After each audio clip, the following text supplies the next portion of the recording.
제임스 웹 망원경은 K2-18b에서 외계 생명체의 바이오마커를 구분했을 수도 있습니다.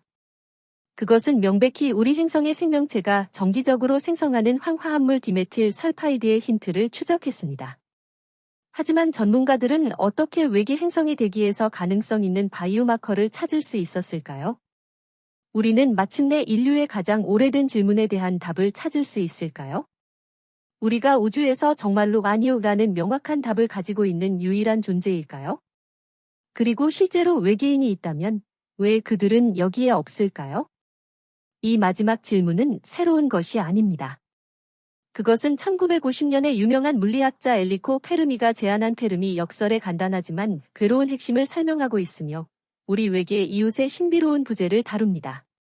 근본적으로 우주는 실제로 수많은 문명의 발전을 허용할 만큼 충분한 시간과 천체를 제공했다고 믿을 수 있습니다. 하지만 천문학적 대응물에 대한 힌트는 아직 없습니다. 적어도 공식적으로는 그렇습니다. 잘 알려진 대로 이 세상에 존재하지 않는 특이한 비행 물체를 보여주는 수많은 클립이 웹에 떠돌고 있습니다. 그런 다음 데이비드 그러스나 바브러저와 같은 개인이 미국 정부가 수십 년 동안 비밀 UFO 회수 프로젝트를 운영해왔다고 주장합니다. 그러나 논란의 여지가 있는 가설의 영역을 너무 깊이 파고들기 전에 지금은 공식적으로 확인된 사실을 고수해야 합니다. 모든 탐사 기록과 신호에도 불구하고 여전히 지구인이 우주에서 알려진 유일한 생명체라고 말합니다. 하지만 광활한 밤하늘에 수백만 개의 별이 있는 것을 감안하면 이상하지 않습니까? 지구가 우주에서 생명을 발달시킨 유일한 천체일 수 있을까요? 많은 과학자들이 아니요라고 대답하는데 여기에는 노팅엄 대학교의 탐 웨스트비와 크리스토퍼 커날레즈가 포함됩니다. 천문학 연구의 일환으로 그들은 은하수에만 36개의 선진 문명이 숨어 있을 수 있다는 결론을 내렸습니다. 두 연구원은 아직 발견되지 않은 이유는 이러한 잠재적 외계 공동체를 분리하는 엄청난 거리 때문이라고 설명했습니다. 평균적으로 약 17만 7천 광년 떨어져 있습니다. 명확히 하자면 광년은 빛이 진공 상태에서 1년에 이동할 수 있는 거리로 무려 9조 4,600억 킬로미터입니다. 이제 가상 천문학 연구가 모두 훌륭하고 좋지만 이 중요한 주제에 더 실용적인 방식으로 접근할 수 있는 방법도 있지 않을까요? 그렇습니다. 있습니다. 아시다시피 제임스 웹 우주망원경은 2년 동안 우주의 가장 깊은 비밀의 적외선을 비추며 과거의 우주에 대한 우리의 이해가 얼마나 왜곡되었는지 반복해서 상기시켜왔습니다. 태양계 밖의 물세계는 역사상 가장 놀라운 우주망원경입니다. 웹은 지구에서 달 표면의 벌의 열을 감지할 수 있었습니다. 하지만 적외선 천문학을 위해 특별히 설계된 이 망원경은 작은 벌레에 관심이 없고 오히려 우주의 깊은 곳에서 숨막힐 듯한 이미지를 제공하는 것을 목표로 합니다. 제임스 웹 딥필드와 창조의 기둥이 인사드립니다. 하지만 2022년 여름에 과학적 임무를 시작한 이래로 웹은 여러 가지 미스터리를 발굴했습니다. 이에 따르면 지금까지 빅뱅 이후 불과 수억 년 만에 너무 크고 거대한 것으로 보이는 초기 은하계가 발견되었고 따라서 현재의 우주론과 극명하게 모순됩니다. 게다가 웹이 수집한 데이터는 소위 허블 텐션에 대한 이해를 높여야 합니다. 오늘날 우주가 우리 이론이 허용하는 것보다 더 빨리 확장되는 이유를 알 수 없기 때문입니다. 우리가 확신할 수 있는 것은 K2-18b라는 매우 특별한 외계 행성이 있다는 것입니다. 지구에서 약 125광년 떨어진 네오 자리에서 찾을 수 있습니다. 이 행성은 완전히 발달된 해양 세계를 품고 있는 것으로 알려져 있습니다. 그러나 이 소위 대양 행성에도 작지만 중요한 함정이 있습니다. 지금까지는 종이 위에만 존재했습니다. 이론적으로 물로 덮인 실행 가능한 외계 행성으로 설명되는 것은 아직 실제로 공식 확인을 기다리고 있습니다. 그러나 지금까지 수집된 정보는 실제로 습하고 행복한 장소일 수 있다는 설득력 있는 결론을 강력하게 시사합니다.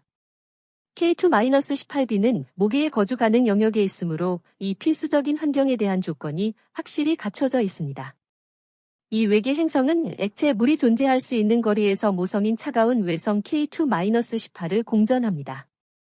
두 천체 사이의 거리는 약 0.14 천문 단위에 불과하므로 K2-18b는 별을 공전하는 데 33일만 걸립니다. 그러나 문제의 별은 우리 태양보다 훨씬 적은 에너지와 열을 방출하기 때문에 K2-18b는 지구와 거의 같은 양의 방사선을 받습니다. 질량 면에서 차이가 더 큽니다. 이 외계 행성은 우리 모행성의 7에서 10배의 질량을 가지고 있으며 초지구로 분류됩니다. 하지만 서로 오해하기 전에 이 용어는 질량만을 의미하며 태양계 외 암석 행성의 거주 가능성을 의미하지 않는다는 점을 알아두어야 합니다. K2-18b에 외계 생명체가 있을까요? 우리는 2015년경부터 K2-18b의 존재를 알고 있었지만 대기에 디메틸 설파이드 또는 줄여서 DMS가 포함되어 있다는 사실은 몇 달 전에야 알게 되었습니다. 이 발견이 왜 그렇게 중요할 수 있는지 이해하기 위해 처음에 언급한 내용으로 돌아가 보겠습니다. 지구에서 DMS는 일반적으로 살아있는 유기체, 주로 식물성 플랑크톤과 같은 미생물에 의해 생성됩니다. 또한 DMS는 대기 유황의 주요 공급원이며 구름 씨앗 역할을 하여 특유의 바다향을 풍깁니다. 캘리포니아 대학교 리버사이드 캠퍼스의 수석 연구원들은 근적외선 분광기로 수집한 웹데이터가 메탄과 이산화탄소의 분광 시그니처와 DMS의 분광 시그니처를 통합한 방식을 케이크 위의 체리라고 설명했습니다.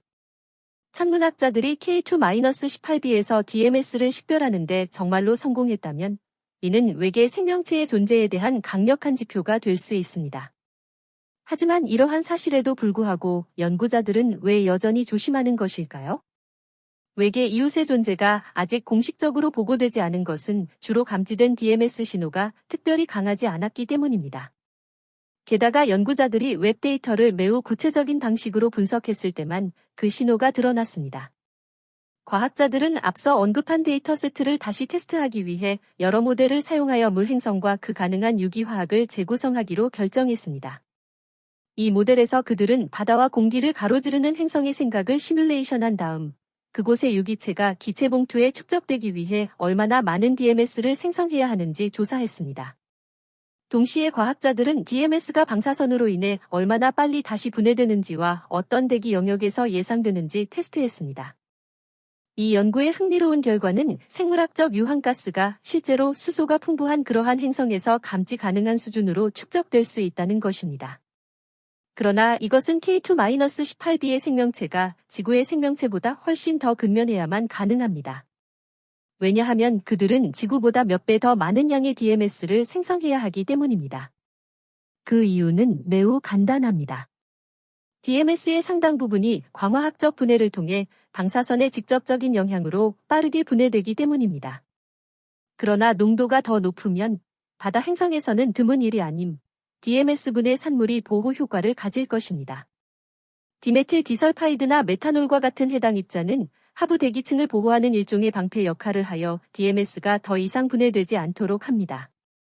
하지만 이러한 가상 모델 외에도 K2-18b에서 실제 DMS 존재를 더 직접적으로 감지하는 것이 가능하지 않을까요? 다행히도 가능합니다. 하지만 외부의 근적외선 분광기로는 불가능합니다. 근적외선으로 포착한 DMS 신호가 3.4 마이크로미터 주파수의 스펙트럼 선에 나타나 메탄 신호와 겹치기 때문입니다. 따라서 과학자들은 두 분자 특성을 서로 더 명확하게 구분하기 위해 앞으로 외부의 중적외선 분광기를 사용할 것입니다. 이 기기는 중적외선 범위에서 작동하며 이는 DMS와 그 동반 생성물이 흔적을 남기는 곳과 정확히 일치합니다. 예상치 못한 일이 발생하지 않는 한 연구자들은 올해 말까지 K2-18b의 삶에 대한 미스터리를 밝혀내기를 바라고 있습니다. 우리는 곧 임원 세계의 대기적 특징이 실제로 무엇인지 알게 될 수 있으며 우주에서 우리가 혼자가 아니라는 것을 잠재적으로 확인할 수 있을 것입니다. 이제 동영상 아래에 댓글을 남기고 유튜브 우주에서 우리가 혼자가 아니라는 것을 보여주세요. 좋아요 버튼을 눌러 구독하여 다시는 우리의 동영상을 놓치지 마세요. 곧 뵙겠습니다.